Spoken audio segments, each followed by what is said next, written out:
presença de Deus para você é, de repente, assim, na hora que você vai na igreja, né?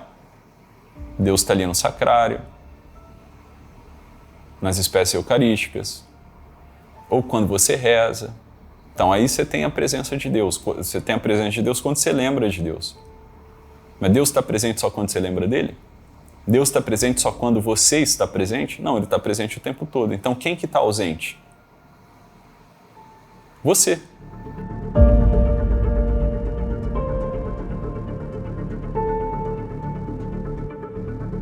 O terceiro modo de oração, tá, é a oração de união. Ou, digamos, o sono das potências, o sono das faculdades mentais.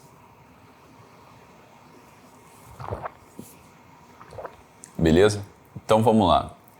Recapitulando aqui para ninguém perder. Como é que se rega esse jardim, que é a nossa alma? Primeiro, tirando a água do poço com muito esforço. Então, para regar o jardim, você precisa tirar a água do poço. E aí dói, né? Esforço, esforço, esforço. Vai lá, pega a água, joga o balde é pesado. Aí às vezes você, né, não quer mais saber, larga a corda e sai correndo. Aí depois volta de novo, aí joga o balde lá dentro. Aí puxa a corda, vai lá e rega o jardim. Tará. O segundo modo, né, de você regar esse jardim, essa segunda água, é como a roda. É a roda d'água. Não sei se vocês já viram aí em fazenda, em desenho, na televisão, no filme. Você tem a nora, né? A roda d'água ali. Você tem, assim, ainda há um esforço, mas a água, quando bate, ela gira, né? A roda. Beleza? Você já tem, digamos assim, uma cooperação com o fluxo de água. O terceiro modo, tá, já é marcado assim, já é um riacho. Então a água já corre de modo mais contínuo e sem barreira para o jardim. Tá certo? O que isso significa? Tá? Isso significa o seguinte. A alma, ela entra em união intensa com Deus, de modo que as faculdades ficam suspensas ou absorvidas. Tá? E isso não é uma coisa que é você que faz com você. Essa é a grande diferença do terceiro grau de oração, da oração de união. Beleza? Então, na oração de união, você já recebe um dom gratuito da graça de Deus, né? Em que as tuas faculdades, a tua imaginação, a tua memória, a tua razão, tá? Os teus apetites, a tua inteligência, a tua vontade, digamos assim, elas ficam mais absorvidas, adormecidas. É como que um sono mesmo, né? Adormeceu. Tá? É claro que a gente não vai conseguir assimilar isso direito. Tá? Tudo bem, mas eu queria abordar esse tema hoje com vocês para vocês pelo menos terem assim, noção do itinerário. Tá? Então, esse terceiro grau de oração, tá?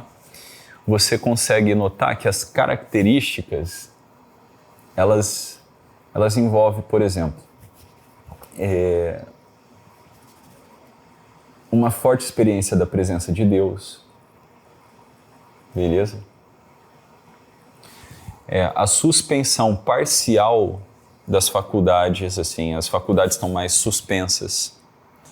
Então você já não tem o uso ativo das faculdades mentais, tá bem? Isso é marcado por uma transformação interior notável. Digo notável pelas pessoas que convivem com você. E transformação, veja, isso daqui é bom de considerar, essa transformação interior que a oração de união causa, ela é uma coisa assim, não é uma transformação mesmo, não adianta forçar a barra, beleza? Lá no começo da vida com Deus, né, da tua vida interior, você força a barra pra caramba, normal, você acha que é o santo porque você está rezando um pouquinho, ou porque você está acordando 4 horas da manhã para rezar o rosário com o Frei Gilson, entendeu? E aí é uma forçação de barra para uma mudança comportamental. Não é isso. Veja, na união de oração, aliás, na oração de união, estou dislexo hoje, olha só, você tem ali uma transformação verdadeira de dentro para fora. Então, as pessoas que convivem com você, elas começam a notar que alguma coisa mudou. Beleza? Por que alguma coisa mudou? Por conta da humildade e do desapego. Então, a oração de união, ela produz uma grande humildade na alma. E essa grande humildade, ela culmina, de forma prática, num grande desapego. Então, diferente da oração de quietude, tá? Você já tem, assim, como característica aqui da oração de união, a predominância da ação divina na alma. Tá? A predominância. Então, assim, no segundo modo, você tem, digamos, a coisa está meio equiparada, você e Deus. No terceiro modo de oração, que é a oração de união, Deus predomina. Então, o fluxo da graça, ele é mais constante. Tá claro? E a quarta, água, né? Ele é mais constante porque lembra do riacho, né? Lembra dessa analogia do riacho. A água corre de modo mais constante e não existe ali barreiras. E esse quarto modo de oração, tá? O último modo, o quarto modo de oração que Santa Teresa d'Ávila comenta no Livro da Vida, é a oração de união profunda, união plena, ou matrimônio espiritual. Beleza? Então, veja, o jardim ele pode ser regado, primeiro, com grande esforço, você tirando a água do poço e levando para o jardim. Tá? O jardim ele pode ser regado com a roda d'água, com a nora. Ele pode ser regado através de um riacho que chega até ele. E nesse quarto modo de oração, que é a oração de união plena do matrimônio espiritual, é uma chuva constante. Dá para compreender?